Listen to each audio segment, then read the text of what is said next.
What's the team news after Villa? Have you any fresh injuries, and how are Salisu and Teller doing? Are they available for this game in Newcastle?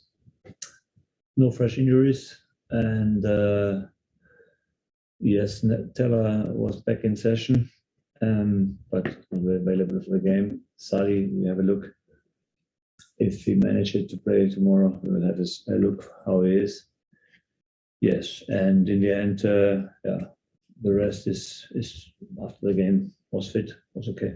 It was quite a defeat. What have you made of the videotape, looking at it again, and how the players going to react to it? I think we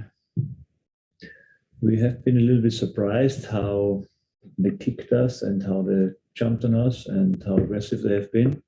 Stopped us from playing football. I think the respect was a high one for our team, but in the end we have been a little bit surprised. I can guarantee you that this will not happen again.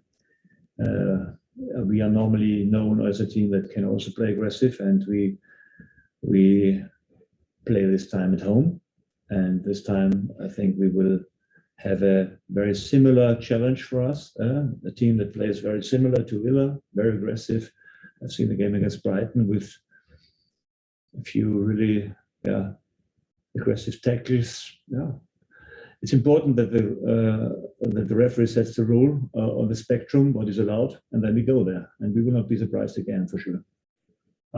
It of course is a match which should have taken place in January, and you had quite a lot to say about that game not going ahead. Are you saying that it's possibly a grudge match, and you've got to be on the lookout for Newcastle's style of play as well? I said at that time that it is a little bit strange now to concentrate on a game what you should have played 2 months ago against a completely different team. But it is how it is. That's how things are changing. But this doesn't affect us. Definitely not. We are also better than 2 months ago. So ready for the challenge. It's definitely suited them, though, hasn't it? Getting the match postponed. Because look at where they are now and where they were then. It's not on me to discuss this. We spoke about that there's a chance in the transfer window to change the team completely. I think they did. It was expectable that they do it, but no matter with what players are coming here, we are looking forward to this home game. We have our crowd behind us. We have a very good atmosphere in our stadium. We have a good run there, and we are going here with all the belief we have built up, and you can be sure that we will show a reaction from the Saturday game. What have you made of the job that Eddie Howe's done?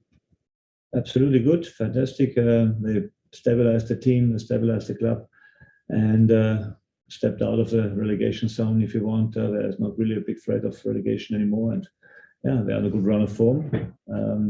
It's been interesting again.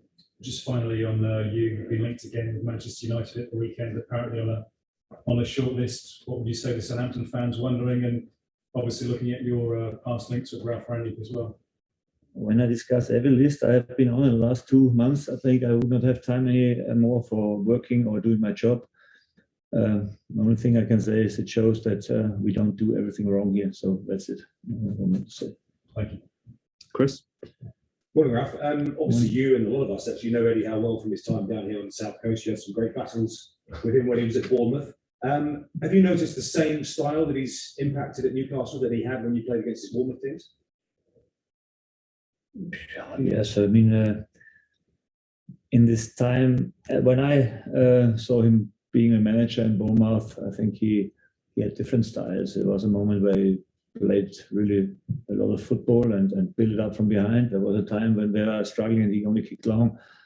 So he's a manager who knows what he needs to do with the team, and the most important thing in our job is to be flexible and to look on the quality you have in your team and then decide in what direction you want to go. So this is, I would not ever mark a manager of one shape or one style of football he wants to play. So this always depends on the situation you are in the moment. And this is what you can see in his managing career, that he's definitely able to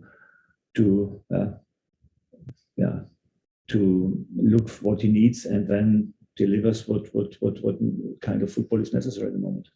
You said just a moment ago that you thought Newcastle were clear almost of relegation trouble. Do you see them as out of it now? Do you see them as having done enough? It's not interesting what I see. I think it's interesting what they think, and I think As you know, the Premier League is such a tough league, and when you have a good run of form, it definitely helps, but it can change very quickly in a different direction. And there are only 2 games that are not running perfectly for you, and suddenly you are in a completely different situation. So you can be never sure. The league is too strong, and the daily business is too effective for everything. You can make one mistake, and suddenly things can change around. And this is what everybody knows. So nobody is safe, and everybody has pressure, and everybody needs to be consistently on the highest level.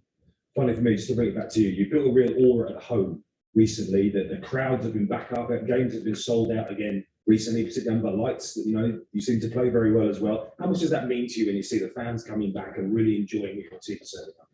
It means the most to me, to be honest, because it's why we are doing this job, to make them happy, to make them proud, and to give them fantastic moments. And this is why we are here, and why we love this job so much. And it's fantastic to see the special relationship we have now at home.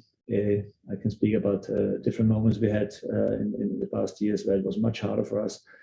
And now, yes, sure, you feel the positive atmosphere. You're sure that you see that everybody wants to join the games and wants to be part of. And yeah, this is the most important thing now after the pandemic, after a long time where we didn't have this chance for building a relationship. It's back now, and it's good that we can celebrate together good games. Okay, Adam. Ralph, just carrying on the theme of home matches, this is again the first of 3 in the next 11 days. And I was thinking yesterday, when I was preparing for the game, what a massive couple of weeks it is for the club. 2 league matches, the cup tie, all in front of your own fans. It's very exciting potentially, but it's huge, isn't it? The thought of going into the international break, consolidating your place in the top 10 if you can win both league matches, possibly go back to Wembley. It's a massive period for the players to aim for. Yeah, I think everybody knows this, and we all know that this chance is huge, and we enjoy what we're doing in the moment. We enjoy our game, we enjoy the work together, and the atmosphere after the last game that was not so good was a very self-critical one, and this is what we need here. Not players, they lean back because they think now we are 9th in the table, so we want more, and we want to keep on going, and we know about the strength of every opponent, and I think it's good to know it, and it's good that we had a game where we were a little bit pushed a little bit harder, and this is the next step we have to go, and there's always something to improve, it's always something to make better, and this next 3 home games gives us a good chance for being successful. Almost like the Villa game was a reset afterwards. I know the players had words with each other, so maybe it's a good thing in a way to happen. Nobody wants to lose, but if it makes everyone, grounds everyone for the next few games, that can be a positive. Yeah. I think it's the most important thing is always to find the right analyze of the game, and if